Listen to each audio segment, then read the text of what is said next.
नमस्कार, मैं हूं रविंद्र जैन और आप देखना शुरू कर चुके हैं सबकी खबर।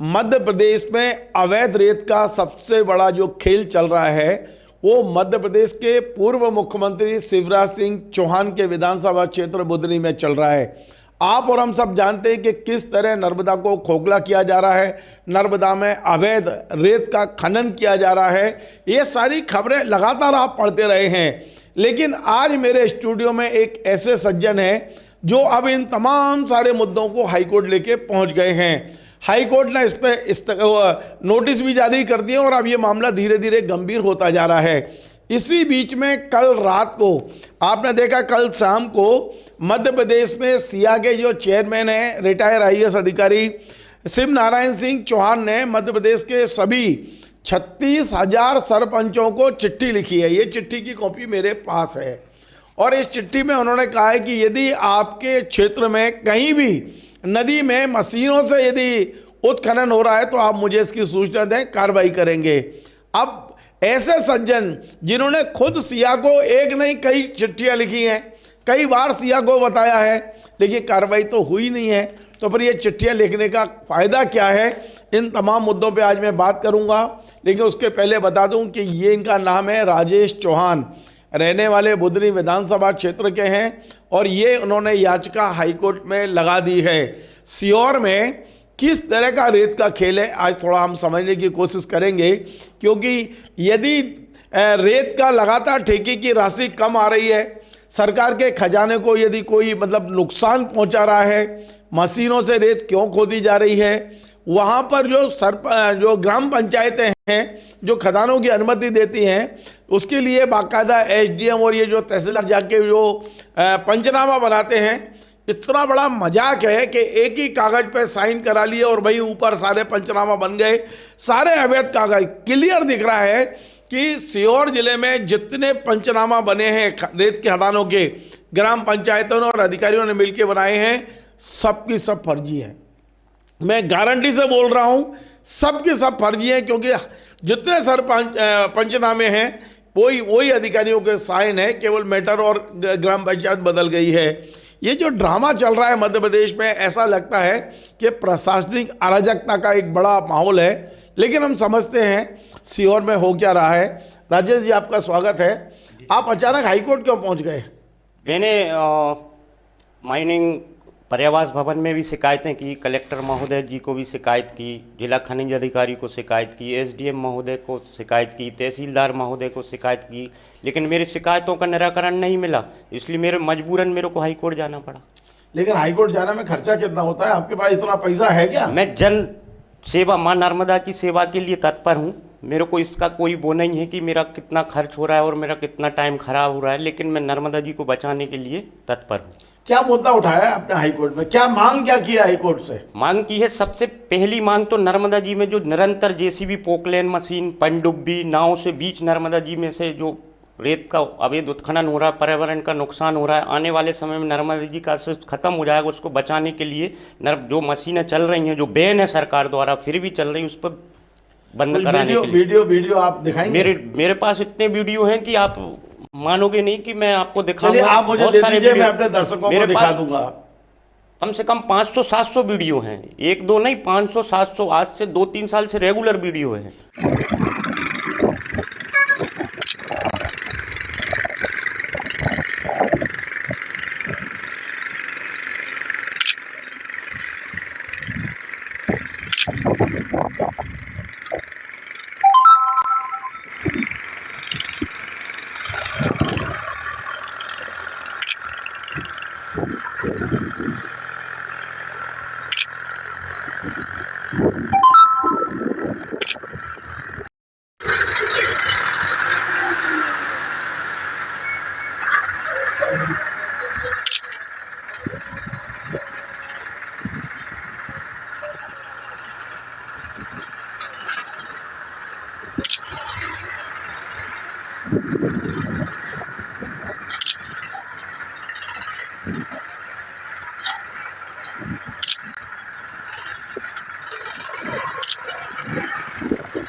चौहान साहब, इसमें नुकसान कितना हो रहा है सरकारी खजाने को? आपने बताया कि पहले 109 करोड़ रुपए का ठेका गया, फिर उसके बाद 70 करोड़ का आ गया। क्या है, थोड़ा कहानी बता दीजिए कि किस तरह से खेल कैसे चल रहा है ये जब 2019 में टेंडर हुए थे तो हमारे सीहोर जिले में 108 करोड़ 99,99,000 कुछ का टेंडर गया था।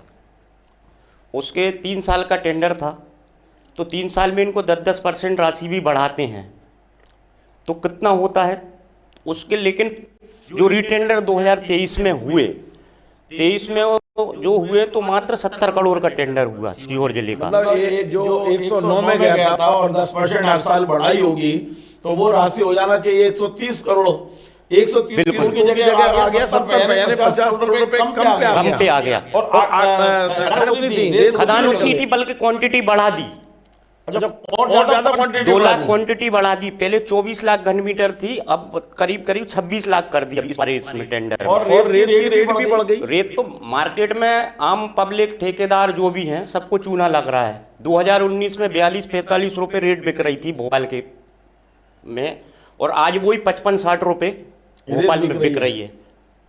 तो पब्लिक को भी चूना लगा। इस समय रेत का खनन कौन सी कंपनी कर रही है वहाँ? अभी इस समय यूफोरिया मिनरल्स एंड माइंस कर रही है। उससे पहले 2019 में पावर मैक कंपनी थी, वो कर रही थी। तो अभी मतलब आप कह रहे हो कि वहाँ अवैध खनन भी चल रहा है जोरों पे? एक भी जो खदानें हैं कहीं भी लीगल कहीं पे नहीं है, सब अनलीगल चल रहे हैं। आप कह रहे हो कि आप नर्मदा जी के भक्त हो और शिवराज जी कहते हैं वो बड़े वाले भक्त हैं, वो भक्त और हैं। शिवराज जी का विधानसभा क्षेत्र भी है, तो अवैध खनन को लेकर शिवराज जी ने कोई कार्रवाई नहीं की क्या? शिवराज जी क्या कार्रवाई करेंगे? शिवराज जी के गांव से लगी हुई 3 किलोमीटर मात्र एक अवैध खदान अभी जो चल रही है बीसा खेड़ी, उनके बगल से लगी गांव से मात्र 3 किलोमीटर दूर है। वहाँ पे जो कि गवर्नमेंट की खदान भी नहीं है, वो खुद पर्सनल खदान भी नहीं है। उसकी कंप्लेंट अभी मैंने एसडीएम महोदय जो है दिनेश सिंह तोमर जी, उनको की और तहसीलदार महोदय को भी की, लेकिन वहाँ कार्रवाई अभी निरंतर जेसीबी पोकलेन मशीन 3 किलोमीटर, तो वो कहाँ से नर्मदा? राजेश जी, एक बात पूछ रहा हूँ मैं, किसी का नाम और किसी पे आरोप नहीं लगा रहा हूँ, लेकिन शिवराज जी का जब तक मुख्यमंत्री रहे कोई मार साहब थे, उनका बड़ा कारोबार चलता था रेत का। अभी वही मार साहब चला रहे हैं कि कोई और दूसरे मार साहब आ गए वहाँ? यूफोरिया मिनरल्स एंड माइंस चला रही हैं, और हो सकता है कि नए जो मुख्यमंत्री आए उनको लालच है कि शिवराज जी ने कैसा माल कमाया, तो हो सकता है वो पहुँच गए हों वहाँ। अंदर की खबर तो मेरे को ज़्यादा जानकारी नहीं है इस चीज़ की। नहीं, और ये जो आपने शिकायतें की उस पर कोई कार्रवाई नहीं है। अब उसका जैसे एसडीएम महोदय तो प्रमोशन हो गया, ये तो गलत काम हो रहा है फिर भी उसका प्रमोशन हो गया। आज हाईकोर्ट से क्या उम्मीद लग रही है? अभी आपने हाईकोर्ट में किस किस को पार्टी बनाया है और हाईकोर्ट में क्या क्या मुद्दे उठाए हैं? हाईकोर्ट में मैंने स्टेट माइनिंग कॉरपोरेशन खनिज विभाग बनाया है, कलेक्टर महोदय सीहोर, खनिज अधिकारी जिला सीहोर और तहसीलदार बुधनी। क्या मांग क्या किया है और यूफोरिया मिनरल्स? हाईकोर्ट से क्या अपील की है? ये पर्यावरण पहली, दूसरी मशीनें जो चल रही हैं वो, और जो राजस्व का नुकसान हो रहा है उसकी जांच की जाए।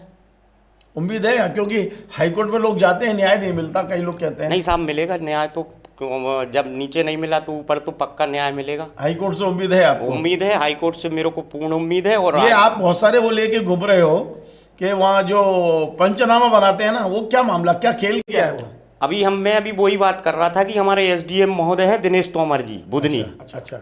मैंने उनको लिखित में आज से नहीं 1 साल से शिकायत कर रहा हूँ, और मैंने उनकी कॉपी भी दी। साहब ये कैसे सीमांकन किए हैं आपने? एक से बिल्कुल फॉर्मेट पे, एक से साइन, एक से पंचनामा, और अवैध मशीनें चल रही हैं, आपके राजस्व का नुकसान हो रहा है।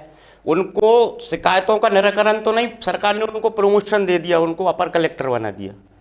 वहीं पे बना दिया? वहीं पे बना दिया, अभी भी वहीं पे पोस्ट है, अभी भी एसडीएम है।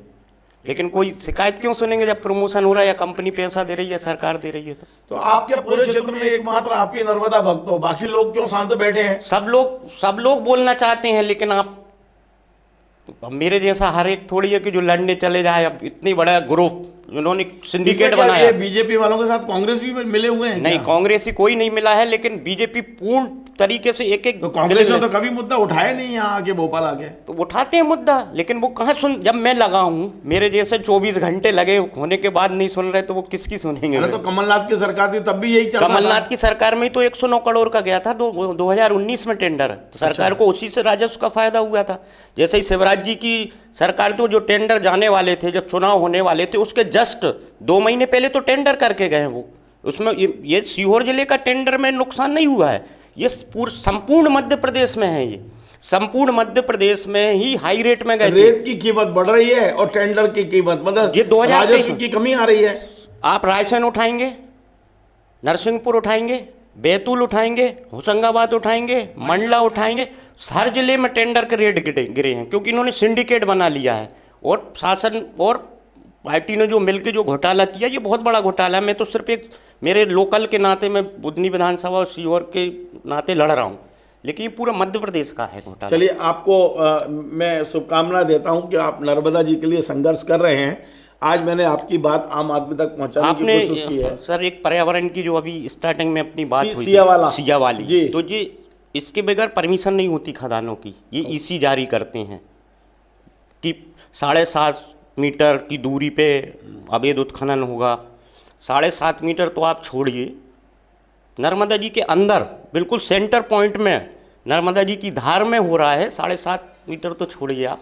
और दूसरी चीज़, मैंने इनको जैसे पावर मैक कंपनी थी 2019 में, तो सिया की ईसी जो जारी हुई थी, उसमें एक नोट जारी किया था कि इन ग्राम पंचायतों में या स्कूलों में बच्चों को खिलौने, आंगनबाड़ी में सामान, ये पेड़ पौधे लगाना है, ये करना है, मतलब ये बहुत सारी चीज़ें मेरे पास है, उसकी करना था। मैंने सिया में भी शिकायत की, लेकिन एक जगह भी पावर मैक प्रोजेक्ट जो टेंडर ही खत्म हो गया और उसको दूसरे टेंडर दे दिए और दूसरी ईसी जारी कर दी पर्यावरण ने। तो आप सोचिए ना, पर्यावरण के आपका लेटर होगा, मैंने दिखाया, तो उसमें उसने एक भी काम नहीं किया और फिर ईसी जारी कर दी। उसको होशंगाबाद का टेंडर दे दिया, रायसेन का दे दिया। तो आप बताइए, तो किसकी सुनेंगे। चलिए, बहुत बहुत धन्यवाद। मैं अपने दर्शकों को बता दूं, ढेर सारे कागज और फाइलें लेके ये राजेश भाई, एक सामान्य नर्मदा भक्त, ये दर दर भटक रहे हैं सरकार के। और ये नहीं चाहते कि इन्हें कुछ पैसा मिल जाए, ये चाहते हैं कि सरकार के खजाने में पैसा आ जाए और नर्मदा के प्राण बच जाएं। लेकिन जो हालात हैं, अब मुझे कुछ कहने की ज़रूरत नहीं है। हमारे राजनेता जब सब कुछ खाने पे आमादा हैं, तो नर्मदा भी पी जाएं तो कोई आश्चर्य नहीं। नमस्कार। Join the next be the best, Bundelkhand का सबसे विशाल और आधुनिक विश्वविद्यालय ज्ञानवीर यूनिवर्सिटी। ये सिर्फ एक यूनिवर्सिटी नहीं, ये है आपके सपनों का लॉन्च पैड। यहाँ मिले आपको smart classrooms, modern campus, updated labs और एक्सपीरियंस्ड फैकल्टी। हर स्टूडेंट को मिलता है कॉन्फिडेंस, ग्रोथ और एक ब्राइट करियर का प्रॉमिस। नए सेशन के लिए एडमिशन ओपन है, तो इंतजार कैसा? आज ही कांटेक्ट कीजिए।